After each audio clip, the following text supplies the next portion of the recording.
नमस्कार, मैं सुरेश कुमार। सबसे पहले आपसे रिक्वेस्ट है कि अगर आपने चैनल को सब्सक्राइब नहीं किया है तो सब्सक्राइब बटन पर क्लिक करके चैनल को ज़रूर सब्सक्राइब कर लें। तो न्यू वर्ज़न पोषण ट्रैकर का आ चुका है और जो न्यू वर्ज़न है वो है 21.1 21.1 जो वर्ज़न है वो आ चुका है। इसीलिए जितनी भी आंगनवाड़ी वर्कर्स हैं उन सभी को रिक्वेस्ट है कि वो क्या करें कि जो न्यू वर्ज़न है उसको अपडेट ज़रूर कर लें। तो इसमें जो व्हाट्स न्यू में है ये 5 चीज़ें दी गई हैं। इसमें जो मेन बदलाव लाए गए हैं वो 4 बदलाव लाए गए हैं। तो इसमें हम देखें कि नंबर 1 जो है वो है colour coding. New UI introduce in the list page. तो जो पहला है वो कलर कोडिंग है। न्यू यूआई का मतलब है यूज़र इंटरफेस। जो न्यू यूज़र इंटरफेस है इसको लिस्ट पेज में इंट्रोड्यूस किया है। दूसरा है कि consent text is added if the device is in debug mode. जो तीसरा है वो है THR/HCM data syncing issue from offline mode is fixed. उसके बाद चौथा है Aadhaar verification error message issue has been fixed. उसके बाद पांचवा है ऐप ऑप्टिमाइजेशन, मीन्स कि जो ऐप है इसको यूज़र फ्रेंडली बनाया गया है। दैट मीन्स जो 4 चेंजिंग आई हैं इनमें जो फोरमोस्ट और फर्स्ट चेंज है और ये सबसे इम्पॉर्टेंट चेंज लाई है जी है कि कलर कोडिंग की गई है। तो उसके लिए हम क्या करेंगे कि पोषण ट्रैकर पे ही जाएंगे। तो इसमें देखते हैं कि जो कलर कोडिंग है वो क्या की गई है। इसमें अगर हम देखें तो जो कलर कोडिंग है एक प्रेग्नेंट लेडीज़, गर्भवती महिलाएं और बच्चों के केस में जो कलर कोडिंग है वो की गई है। तो हम देखेंगे कि जैसे प्रेग्नेंट लेडीज़ जहाँ पे जे हम होम पे जाएंगे अगर, तो बेनिफिशरीज़ वाली लिस्ट को जब जैसे ही हम क्लिक करते हैं तो जैसे फॉर एग्जांपल प्रेग्नेंट वुमेन पे हम जाते हैं तो सबसे ऊपर है what do the colour on this page. तो जहाँ जो आई वाला आइकन बना हुआ है जहाँ पे हम क्लिक करेंगे तो जहाँ पे what do the colours on this page means colour का मतलब क्या होता है। तो जहाँ पे ट्राइमिस्टर दिए गए हैं, ट्राइमिस्टर जो है ट्राई मतलब 3। तो आपको पता ही है कि जो प्रेग्नेंट लेडी है वो 9 मंथ में प्रेग्नेंट लेडी जो प्रेग्नेंट रहती है 9 महीने रहती है, तो उन 9 महीनों को 3 में डिवाइड किया गया है। जो पहले 3 महीने होते हैं उसको फर्स्ट ट्राइमेस्टर बोलते हैं, जो फिर दूसरे 3 महीने होते हैं उसको सेकंड ट्राइमेस्टर बोलते हैं, और जो तीसरे 3 महीने होते हैं उनको थर्ड ट्राइमेस्टर बोलते हैं। तो ट्राइमेस्टर जो फर्स्ट ट्राइमेस्टर है उसमें का जो कलर कोडिंग है वो ग्रीन दिया गया है। जो पहले 3 महीने दैट मीन्स वो ग्रीन कलर है वो। उसके बाद है जो सेकंड ट्राइमेस्टर है उसका जो है वो येलो कलर दिया गया है, और जो थर्ड ट्राइमेस्टर है दैट मीन्स वो रेड कलर दिया गया है। तो जहाँ पे जो रेड कलर है दैट मीन्स वो जो मंथ्स हैं वो मोस्ट सेंसिटिव मंथ हैं। तो उसमें हमारे जो आंगनवाड़ी वर्कर्स हैं जहाँ सुपरवाइजर्स हैं उनको पर्टिकुलरली ध्यान रखना है, क्योंकि वो जो लास्ट वाले 3 महीने होते हैं प्रेग्नेंट लेडी के 7, 8 एंड 9 वो सेंसिटिव हैं। तो उनका हमने पूरा जो न्यूट्रिशनल केयर है और हेल्थ केयर है उसका ध्यान रखना है, इसलिए इसको जो है जी रेड जो कलर है वो दिया गया है। उसके बाद हम देखें कि बच्चों के लिए भी ऐसा है, किसी कैटेगरी के बच्चों को भी हम ले सकते हैं। तो उसमें बच्चों में जो है what do the colours on this page, जहाँ पे जो आइकॉन है इसको हम अगर हम क्लिक करें तो नंबर 1 जो है जे रेड है। इसमें सैम बच्चा जो है उसको रेड से इंडिकेशन होगा। दैट मीन्स कि जो सीवियर एक्यूट मालन्यूट्रिशन वाला बच्चा है वो रेड में है। दैट मीन्स उस बच्चे को हमने ज़्यादा फोकस करना है और उसको डबल डाइट देनी है और उसका हेल्थ चेकअप करवाना है। तो ये जहाँ पे हमें रेड कलर में इंडिकेट हो जाएगा। उसके बाद अगर येलो कलर है दैट मीन्स वो बच्चा है मैम है जो कि मॉडरेट एक्यूट मालन्यूट्रिशन के शिकार है। उसके बाद अगर ब्राउन है दैट मीन्स वो बच्चा ओवरवेट है। उसके बाद अगर ब्लू है दैट मीन्स वो ओबेसिटी के शिकार है, ओवरवेट से भी ज़्यादा वाली कंडीशन ओबेसिटी होती है, मोटापे के शिकार है। उसके बाद अगर ये बच्चा जो ग्रीन कलर में है दैट मीन्स वो बच्चा नॉर्मल है।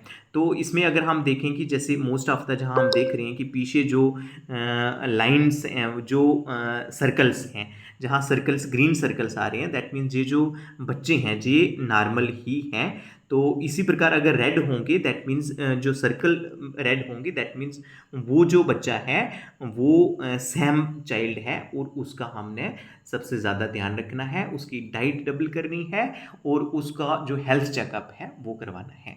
उसके बाद जो सेकेंड चेंज आई है उसके बारे में हम डिस्कशन करेंगे। वो सेकेंड चेंज है कि consent text is added if the device is in debug mode. तो इसमें है कि अगर कोई डिवाइस डीबग मोड है, जैसे ही हम पोषण ट्रैकर को ओपन करेंगे तो कुछ जो आंगनवाड़ी वर्कर्स हैं उनमें तो पोषण ट्रैकर ओपन हो जाएगा, लेकिन कई बार ऐसा देखने में आता है कि वो डीबग मोड इनेबल किया होता है सेटिंग में। तो वहाँ पे आएगा debug mode is enable, this mode may log sensitive information and can affect performance, do you want to proceed। मतलब जे आपसे कंसेंट ली जा रही है, क्या कंसेंट ली जा रही है कि आपका जो सेटिंग में जो डीबग मोड है, जो डेवलपर ऑप्शन है वो ऑन है। सेटिंग में जाके देखेंगे जो डेवलपर ऑप्शन है वो ऑन है, तो दैट मीन्स कि वो डीबग मोड वो इनेबल्ड है। दैट मीन्स कि अगर डीबग मोड इनेबल्ड है, जो डेवलपर ऑप्शन ऑन है, तो आपकी जो मोबाइल में सेंसिटिव इन्फॉर्मेशन है दैट मीन्स वो जो इन्फॉर्मेशन है वो लीक हो सकती है और ये आपकी परफॉर्मेंस पे इफेक्ट कर सकती है। तो दैट मीन्स ये कंसेंट ले रहा है पोषण ट्रैकर आपसे, तो अगर आप कंसेंट देना चाहते हो तो प्रोसीड कर सकते हैं।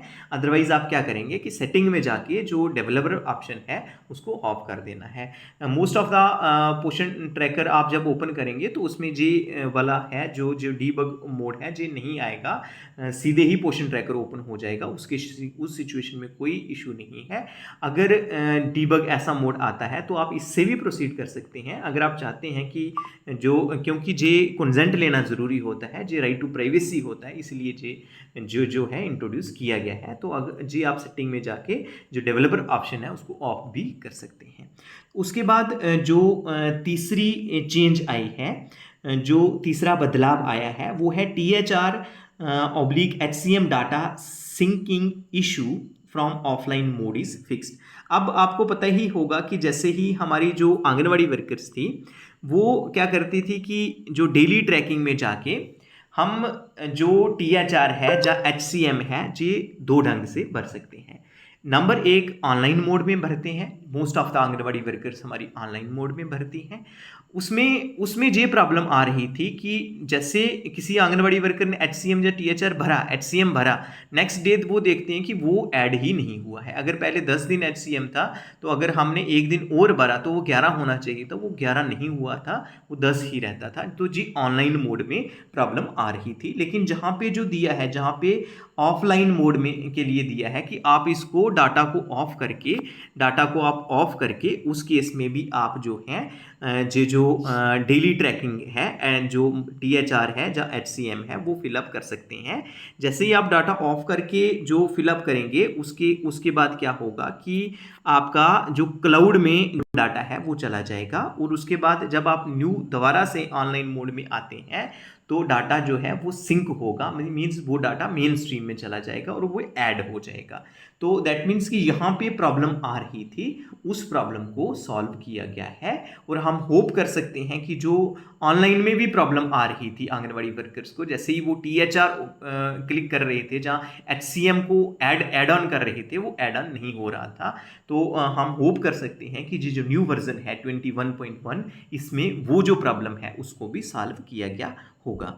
उसके बाद जो चौथा बदलाव लाया गया है वो है Aadhaar verification error message issue has been fixed. तो इसमें जो आधार वेरिफिकेशन जिनका अनवेरीफाइड था, जो मैसेज वगैरह जाता था, तो उसमें भी प्रॉब्लम आ रही थी कि जो आधार वेरिफिकेशन नहीं हो रहे थे, वो एक इशू था, उसको फिक्स किया गया है, उस प्रॉब्लम को सॉल्व किया गया है। और पांचवा जैसे हमने डिस्कस किया कि ऐप ऑप्टिमाइजेशन मीन्स की जो ऐप है उसको यूज़र फ्रेंडली बनाया गया है। तो ये जो बदलाव हैं, जो पोषण ट्रैकर में लाए गए हैं। जो मोस्ट इम्पॉर्टेंट बदलाव है वो है कलर कोडिंग, ताकि आंगनवाड़ी वर्कर को कलर्स को देखते ही पता चल जाए कि ये बच्चा कहीं सैम तो नहीं है। जहाँ जो प्रेग्नेंट लेडी है ये कौन से ट्राइमेस्टर में चल रही है, पहले 3 महीने हैं या दूसरे वाले 3 महीने हैं या लास्ट वाले 3 महीने हैं, कौन सा सेंसिटिव जो पार्ट है उसमें हमने ज़्यादा केयर करनी है। इसीलिए जो लास्ट वाला ट्राइमेस्टर उसमें रेड सिग्नल दिया है, दैट मीन्स उसमें हमने